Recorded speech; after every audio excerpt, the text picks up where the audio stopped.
दोस्तों का बहुत बहुत स्वागत है। दोस्तों, शरीर में जब भी कोई समस्या हो, सबसे पहले उस समस्या को जड़ को समझिए। जब आप उस समस्या की जड़ को समझ जाएंगे तो उसे ठीक करना आसान होगा। आज की इस वीडियो में दोस्तों हम बहुत ही आसान भाषा में समझेंगे डायबिटीज में ज़्यादा भूख क्यों लगती है, इंसुलिन आखिर काम कैसे करता है, शरीर को एनर्जी क्यों नहीं मिल पाती है और बार बार भूख लगने के क्या नुकसान है। क्या ज़्यादा भूख लगना डायबिटीज का शुरुआती संकेत हो सकता है और दोस्तों इसे नेचुरल तरीके से कैसे कंट्रोल किया जा सकता है। तो वीडियो को दोस्तों अंत तक ज़रूर सुने, क्योंकि आज आप अपने शरीर के अंदर होने वाली हलचल यानी पूरी प्रक्रिया को समझने वाले हैं। दोस्तों, क्या आपको या आपके घर में किसी को डायबिटीज है, किसी को डायबिटीज हो रही है, उनको भूख ज़्यादा लगती है, खाना खाने के थोड़ी देर बाद फिर कुछ खाने का मन करता है, मीठा खाने की ज़्यादा क्रेविंग होती है, कमजोरी, थकान और चिड़चिड़ापन महसूस होता है। बहुत लोग दोस्तों सोचते हैं यह सिर्फ क्या है, आदत है, लेकिन इसे क्या कहते हैं, इसके पीछे शरीर के अंदर चल रही एक बहुत बड़ी मेटाबॉलिक गड़बड़ी होती है। डायबिटीज में शरीर के अंदर ग्लूकोज तो होता है, लेकिन शरीर उसे इस्तेमाल नहीं कर पाता है। यानी शरीर के पास ईंधन मौजूद है, लेकिन ईंधन इंजन तक नहीं पहुंच पा रहा है। क्यों नहीं पहुंच पा रहा है? इसके पीछे कई कारण हैं और इसी कारण दिमाग बार बार शरीर को सिग्नल देता है, मुझे और खाना चाहिए, मुझे और एनर्जी चाहिए। इन सब के पीछे के कारण को समझेंगे तो चलिए दोस्तों, सबसे पहले हम बात कर लेते हैं भूख आखिर लगती क्यों है, भूख लगने का रीजन क्या है। सबसे पहले इस बात को समझना होगा कि सामान्य इंसान को भूख लगती क्यों है। दोस्तों, हम जो खाना खाते हैं, रोटी, चावल, दाल, फल, मिठाई, ये सब शरीर में जाकर क्या करता है, ग्लूकोज में बदलते हैं। यह ग्लूकोज हमारे शरीर का मुख्य ईंधन होता है। यानी कि आप सीधे तौर पे समझिए, जो कुछ हम खा रहे हैं वो शरीर में जाके ग्लूकोज बनता है और यही ग्लूकोज हमारे शरीर का मुख्य ईंधन होता है। लेकिन यह ग्लूकोज सीधे कोशिकाओं के अंदर नहीं जा सकता। यहाँ जरूरत पड़ती है इंसुलिन हार्मोन की। इंसुलिन एक हार्मोन है जो पैनक्रियास बनाता है। इसे ऐसे आसान भाषा में समझते हैं, जैसे ग्लूकोज ईंधन हो गया, सेल आपका घर हो गया और इंसुलिन उस घर की चाबी हो गई। इंसुलिन उस चाबी की तरह काम करता है जो सेल का दरवाजा खोलती है ताकि ग्लूकोज अंदर जाकर एनर्जी बना सके। लेकिन जब शरीर को पर्याप्त एनर्जी नहीं मिलती है, तब दिमाग को सिग्नल जाता है कि पेट भर गया है। लेकिन डायबिटीज में यही सिस्टम उल्टा होता है, यही सिस्टम खराब हो जाता है और जब यह सिस्टम खराब होता है तब दोस्तों समस्याएं होती हैं। अब एक कदम और समझते हैं, डायबिटीज में ज्यादा भूख क्यों लगती है। लोग कहते हैं भैया हमें तो डायबिटीज है, हम कुछ खाने वाली चीजें साथ लेके चलते हैं, हम कहीं नहीं जा सकते, हमें बार बार भूख लगती है, इसका मुख्य कारण है कोशिकाओं को एनर्जी नहीं मिलना। और एक कारण नहीं, कई कारण हैं। तो चलिए पहले समझ लेते हैं। यानी जब कोशिकाओं को एनर्जी नहीं मिलती है तब क्या होता है? तब डायबिटीज में खून में ग्लूकोज बढ़ जाता है। क्यों? क्योंकि दोस्तों, या तो इंसुलिन कम बन रहा होता है या शरीर इंसुलिन की बात सुनना बंद कर देता है, जिसे इंसुलिन रेजिस्टेंस कहते हैं। अब जरा सोचिए, खून में शुगर बहुत ज्यादा है, खून में शुगर बहुत ज्यादा है लेकिन कोशिकाएं भूखी हैं। यानी शरीर जो है वो क्या है? शरीर बाहर से भरा हुआ दिख रहा है लेकिन अंदर से एनर्जी की कमी चल रही है। और जब कोशिकाओं को एनर्जी नहीं मिलती है तब दिमाग को संदेश जाता है शरीर को और खाना चाहिए। इसीलिए डायबिटीज वालों को बार बार भूख लगती है। अब आप दोस्तों इस बात से क्लियर हो गए, एक पॉइंट से क्लियर हो गए कि डायबिटीज में भूख क्यों ज्यादा लगती है। अब इसे और एक कदम आगे चल के समझते हैं। इंसुलिन की कमी क्यों होती है? इंसुलिन हार्मोन की कमी डायबिटीज में क्यों हो जाती है? इसके पीछे कई कारण हैं। इसके पीछे कई कारण है, यानी यहाँ पे हम दो कारण को समझते हैं। पहला कारण है पैनक्रियाज का कमजोर होना। लगातार गलत खान पान, ज्यादा चीनी से बनी हुई चीजें, हर बार 2-2 घंटे पे खाना, यानी बार बार खाना, junk food, packet foods, cold drink का अधिक प्रयोग करना, देर रात खाना, देर रात हैवी खाना, देर रात तक क्या होना? जागना, यानी देर रात को सोना।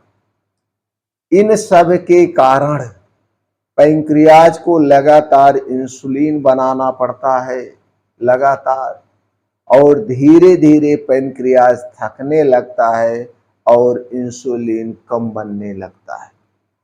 अब इंसुलिन कम क्यों बनता है? इस पॉइंट से आप दोस्तों क्लियर हो गए। इंसुलिन कम बनने के कितने कारण हैं आपने देखा। उस कारण के अंतर्गत कौन कौन से कारण आता है आप उन्हें हटा दीजिए। इसके बाद कारण number 2, insulin resistance. Type 2 diabetes में सबसे बड़ा कारण होता है इंसुलिन रेजिस्टेंस। इसमें इंसुलिन तो बनता है, इंसुलिन बनता है लेकिन शरीर की कोशिकाएं इंसुलिन की बात नहीं मानती हैं। क्यों नहीं मानती है? ऐसा क्यों होता है? क्यों? क्योंकि पेट की चर्बी, फैटी लीवर, लगातार हाई शुगर, कम फिजिकल एक्टिविटी, तनाव, डिप्रेशन, खराब नींद, इस सभी कारण कोशिकाओं को इंसुलिन के प्रति सुस्त बना देते हैं। अब इंसुलिन दरवाजा खटखटाता रहता है लेकिन सेल दरवाजा नहीं खोलता है। तो ये बात भी क्लियर हो गई, यानी कि इंसुलिन रेजिस्टेंस क्या है। अब थोड़ा सा आगे चलते हैं। अब शरीर को एनर्जी क्यों नहीं मिलती है, सबसे बड़ा सवाल, और इस पॉइंट को समझना बहुत जरूरी है। दोस्तों, बहुत लोग पूछते हैं कि अगर खून में इतना ग्लूकोज है तो फिर कमजोरी क्यों होती है, हमें कमजोरी क्यों महसूस होती है? क्योंकि दोस्तों, असली एनर्जी तभी मिलती है जब ग्लूकोज कोशिकाओं के अंदर जाता है, और यहाँ पे तो अंदर जा ही नहीं रहा है। डायबिटीज में ग्लूकोज खून में घूमता रहता है, सेल के अंदर नहीं जाता, लेकिन कोशिकाओं तक ये पहुंचता ही नहीं। इसी कारण से थकान, कमजोरी, चक्कर आना, बार बार भूख लगने जैसी समस्याएं होती है। इसे आसानी से समझते हैं और इसे ऐसे भी समझ लेते हैं, जैसे मान लीजिए आपके घर के बाहर आपके घर के बाहर खाना रखा है लेकिन दरवाजा बंद है, तो क्या आप पेट भर पाएंगे? इसका जवाब है बिल्कुल नहीं। इसी तरह डायबिटीज शरीर के साथ भी यही होता है। डायबिटीज पेशेंट वालों के साथ भी यही होता है। सेल में ग्लूकोज, खून में ग्लूकोज घूम रहा है लेकिन वो अंदर नहीं जा रहा है। अगर आपको ज्यादा भूख लगती है, यानी डायबिटीज को ज्यादा भूख लग रही है, डायबिटीज की बीमारी में ज्यादा भूख लग रही, तो उसके नुकसान क्या है? उसके कई नुकसान हैं। यहाँ पे हम 5 नुकसान के बारे में बात करते हैं। पहला नुकसान, बार बार आप खाना खाएंगे। ज्यादा भूख लगने से बार बार खाना खाएंगे, तो जब बार बार खाना खाएंगे या जो व्यक्ति बार बार खाना खाएगा, भूख लगती है, तो वह क्या होगा? इससे शुगर और बढ़ती है, वजन और बढ़ेगा, इंसुलिन रेजिस्टेंस बढ़ता है। बार बार खाने से ये 3 समस्याएं होती हैं। भूख ज्यादा लगने के दूसरा नुकसान है पेट की चर्बी बढ़ना। ज्यादा खाना, खासकर मीठा और कार्बोहाइड्रेट वाली चीजें, पेट के आसपास फैट जमा करता है और फैट डायबिटीज को और खतरनाक बनाता है। डायबिटीज पेशेंट के अंदर जितने फैट स्टोरेज होगा वो और खतरनाक बना देगा। ज्यादा भूख लगने के चौथा नुकसान है फैटी लीवर। लगातार ज्यादा शुगर और ज्यादा इंसुलिन फैटी लीवर का कारण बनते हैं। फैटी लीवर आगे चलकर insulin resistance, high triglyceride, heart disease का खतरा बढ़ाता है। ज्यादा खाने के चौथा नुकसान है शरीर का मसल्स लॉस। जब कोशिकाओं को ग्लूकोज नहीं मिलता है तो शरीर एनर्जी के लिए मांसपेशियों को तोड़ना शुरू कर देता है और इसी कारण से कुछ डायबिटीज मरीज कमजोर, दुबले पतले और थके हुए दिखने लगते हैं। तो लोग कहते हैं भैया वो तो बहुत दुबले पतले हैं, फिर उनको क्यों डायबिटीज है? उसका असली कारण है शरीर का मसल लॉस। और ज्यादा खाने के नुकसान, पांचवा नुकसान है मानसिक असर। लगातार भूख लगने से चिड़चिड़ापन, तनाव, बेचैनी, मीठा खाने की लत भी बढ़ सकती है। ये भी आपके क्लियर हो गया। अब दोस्तों हम एक कदम और आगे चलते हैं। ज्यादा भूख लगना डायबिटीज का शुरुआती संकेत भी हो सकता है।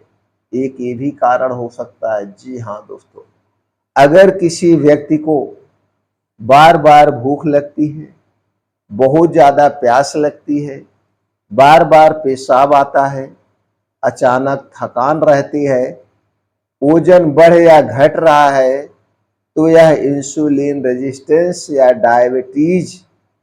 डायबिटीज का शुरुआती संकेत हो सकता है। ऐसे में आप कुछ ब्लड टेस्ट करवा सकते हैं या कुछ ब्लड टेस्ट करवाना जरूरी है, जैसे फास्टिंग ब्लड शुगर, HbAAC यानी ये 3 महीने की शुगर की जांच होती है। 3 महीने के शुगर आपके शरीर में कैसा था कैसा नहीं था वो पता चलता है। या आप फास्टिंग इंसुलिन जांच करवा सकते हैं और लिपिड प्रोफाइल, ये जांचें करवा के आप देख सकते हैं क्या आपके शरीर में डायबिटीज की समस्या तो नहीं हो रही है। ज्यादा भूख को नेचुरल तरीके से कैसे कंट्रोल किया जाए, क्या इसका नेचुरल तरीका है कंट्रोल करने का? इस बात को समझना बहुत जरूरी है। और अगर आप इस पॉइंट को समझ गए तो दोस्तों अपने आप को आप स्वस्थ रख सकते हैं। पहले बार बार खाना बंद कर दें। हर थोड़ी देर में कुछ ना कुछ जो आप खा रहे हैं ये इंसुलिन को लगातार बढ़ाता है। शरीर को खाने के बीच में गैप दीजिए, जो आप खाए हैं उसे पचने दीजिए। अगर आप बार बार खाना खाते हैं, इससे मेटाबॉलिज्म कमज़ोर होता है, और जब मेटाबॉलिज्म कमज़ोर होता है तो आपको नुकसान होना ही होना है, समस्याएं होना ही होना है। दूसरी चीज़ है, आप अपने खाने में प्रोटीन की मात्रा बढ़ाएं। प्रोटीन लेने से लंबे समय तक पेट भरा रहता है। प्रोटीन के स्रोत की बात करें तो आप दाल ले सकते हैं। इसके बाद आप दही स्प्राउट्स यानी बीन्स अंकुरित करके ले सकते हैं। हरी साग सब्जियां ले सकते हैं। ये सारी चीजें आप प्रोटीन के तौर पे लीजिए जिसमें प्रोटीन हो। खास करके बीन्स और ड्राई फ्रूट्स ले सकते हैं। आप अपने खाने में फाइबर वाली चीजें बढ़ाइए। फाइबर वाली चीजों में दोस्तों, फाइबर क्या है, शुगर को धीरे धीरे बढ़ाता है, एकाएक नहीं बढ़ने देता है। फाइबर का सबसे अच्छा स्रोत है सलाद, हरी मौसमी सब्जियां, मौसमी फल और बीन्स। इनको आपको लेना बहुत जरूरी है। इसके बाद इन सब को खाने का एक समय होता है। ये नहीं कि जब पाए जो पाए तभी खा लें। इनका खाने का एक समय है। वो समय क्या है दोस्तों? अगर आप फल का प्रयोग ज्यादा कर रहे हैं तो फल का प्रयोग दोपहर तक करिए, यानी पहले मीटिंग। पहले मीटिंग दोस्तों, हमारा जो है पाचन तंत्र बहुत ही एक्टिव होता है। तो सुबह के समय फल लीजिए, सुबह के समय बीन्स लीजिए रात को भिगो के। सुबह के समय आप दोस्तों नट्स ले सकते हैं रात को भिगो के। हाँ, सूर्य डूबने के बाद हमें कुछ नहीं खाना है। जो कुछ आपको खाना है सूरज डूबने के पहले खाना चाहिए। सूरज डूबने के बाद खाने के नाम पे हमें कुछ नहीं लेना है। पीने के तौर पे सिर्फ सादा पानी पी सकते हैं, और सुबह की शुरुआत सूर्योदय के 2 घंटे के बाद करना चाहिए। दोस्तों, जब सूरज की रोशनी हमारे शरीर पर पड़ती है तब हमारा पैनक्रियाज, हमारा लीवर, हमारा मेटाबॉलिज्म एक्टिव होता है। सूरज उगने के पहले हमें कुछ नहीं खाना चाहिए। इन सब चीजों को खाने का समय आपको पता हो गया। इसके बाद दोस्तों, अगला तरीका है मीठा और रिफाइंड कार्ब कम कर दीजिए। अगर आप मीठा बहुत खा रहे हैं, रिफाइंड कार्ब ले रहे हैं, जैसे कोल्ड ड्रिंक्स, बेकरी आइटम, मिठाइयाँ, पैकेट बंद जंक फूड, फास्ट फूड, ये सारी चीजें क्या है, शुगर को तेजी से बढ़ाते हैं और फिर अचानक गिरा भी देते हैं मीठी चीजें। इसी कारण दोस्तों फिर आपको भूख लगती है। ये सारी चीजें आप अपने रूटीन से हटा दीजिए। अगला नियम है, रोज वॉक करिए। मॉर्निंग वॉक बहुत ही महत्वपूर्ण है, और मॉर्निंग वॉक करने का समय हमने हर एक वीडियो में बताया, वो सुबह का समय होता है जब सूरज निकल चुका हो। ऐसे स्थान पे जाइए जहां मिट्टी हो, हरी घास हो, उस पे नंगे पांव, वहीं पे कम से कम 5 से 6 किलोमीटर अपने पूरी शारीरिक क्षमता के अनुसार मॉर्निंग वॉक करिए। वहीं सूरज की रोशनी में आप दोस्तों कुछ योगा करिए, अनुलोम विलोम, कपालभाति, भस्त्रिका प्राणायाम कुछ करिए और मेडिटेशन करिए। ये सारी चीजें वहीं पे करिए। 1 घंटे से 2 घंटे वहीं धूप में बिताइए। विटामिन डी से हमारी इम्यूनिटी स्ट्रांग होती है, हमारे शरीर के लिए बहुत ही फायदेमंद है। और जब नंगे पांव हम मिट्टी से जुड़ते हैं, मिट्टी पे चलते हैं, तो दोस्तों हमारा शरीर अपने आप को चार्ज करता है। और 2 चीजें जब एक साथ होती है, नीचे आपका पैर मिट्टी से टच है, ऊपर से सूरज की रोशनी पड़ रही है, तो दोस्तों आपका शरीर सोलर पैनल की तरह चार्ज हो जाता है। तो कम से कम आज की इस बिजी जिंदगी में 2 घंटे तो समय निकालना ही पड़ेगा। अपने आप को चार्ज करना पड़ेगा। 24 घंटे शरीर को चलाने के लिए 2 घंटे चार्ज करना बहुत जरूरी है। अगला नियम है नींद सुधारें। नींद बहुत जरूरी है। अगर आप अपने आप को स्वस्थ रखना चाहते हैं तो 6 से 7 घंटे की गहरी नींद चाहिए। जितने गहरी नींद में आप सोते हैं, आपका शरीर उतने ही गहराई से अपने आप को हील करता है। लेकिन आज के समय में लोग डिजिटल युग में जी रहे हैं। लोग 12-12 बजे, 1-1 बजे तक मोबाइल चला रहे हैं और ये मोबाइल की ब्लू रेडिएशन आपके दिल और दिमाग दोनों के लिए खतरनाक है। इसलिए दोस्तों, सोने से 3 घंटे पहले आप अपने मोबाइल स्क्रीन से दूरी बना लीजिए और सोने का समय क्या है, 9 से 10 बजे किसी भी कीमत पर आपको बिस्तर पे जाना है। 10 बजे के बाद बिल्कुल नहीं जागना चाहिए। 10 बजे के पहले सो जाइए और सुबह 5 बजे उठ जाइए। ये 7 घंटे की गहरी नींद आपको चाहिए ही चाहिए। और इसके बाद अगला नियम, तनाव कम करें। दोस्तों, तनाव कम करना बहुत जरूरी है, क्योंकि स्ट्रेस हार्मोन कार्टिसोल भी शुगर और भूख दोनों को बढ़ाता है। इसलिए स्ट्रेस हार्मोन यानी तनाव कम करना बहुत जरूरी है। तनाव आप किसी चीज का नहीं लीजिए। आप जिस भी क्षेत्र में हैं उस क्षेत्र में मेहनत करिए, काम करिए, बिंदास बिंदास रहिए, लेकिन स्ट्रेस नहीं करना है। तो दोस्तों, अब आप समझ गए होंगे, डायबिटीज में ज्यादा भूख लगना सिर्फ पेट की समस्या नहीं है, यह शरीर के अंदर चल रही एनर्जी क्राइसिस का संकेत है। खून में ज्यादा शुगर होने के बावजूद शरीर की कोशिकाएं भूखी रह जाती हैं और यह कारण है बार बार भूख लगना, कमजोरी, थकान थकान मीठा खाने की क्रेविंग। तो दोस्तों, अगर आप समय रहते इंसुलिन रेजिस्टेंस को कंट्रोल कर लिया जाए तो शरीर फिर से सही तरीके से एनर्जी इस्तेमाल करना शुरू कर देता है। अगर आपको यह जानकारी उपयोगी लगी हो तो दोस्तों, इसे अपने परिवार और दोस्तों के साथ जरूर शेयर करिए। दोस्तों, एक जानकारी किसी को स्वस्थ रख सकती है, किसी को जिंदगी से बचा सकती है, किसी को बीमारी से बचा सकती है। और हमारे चैनल पर जो भी जानकारी आपको मिलती है वो प्रैक्टिकली अनुभव के आधार पर मिलती है। जुड़ना चाहते हैं तो चैनल को सब्सक्राइब कर लीजिए। दोस्तों, वीडियो को लाइक करना मत भूलिए। आपका उत्साह हमें खुशियां देता है और प्रेरित करता है आप तक सही सही जानकारी पहुंचाने के लिए। हमारा एक ही उद्देश्य है, हमारे देश का हर एक इंसान स्वस्थ रहे, निरोग रहे। तो दोस्तों, फिर मिलते हैं अगले वीडियो में।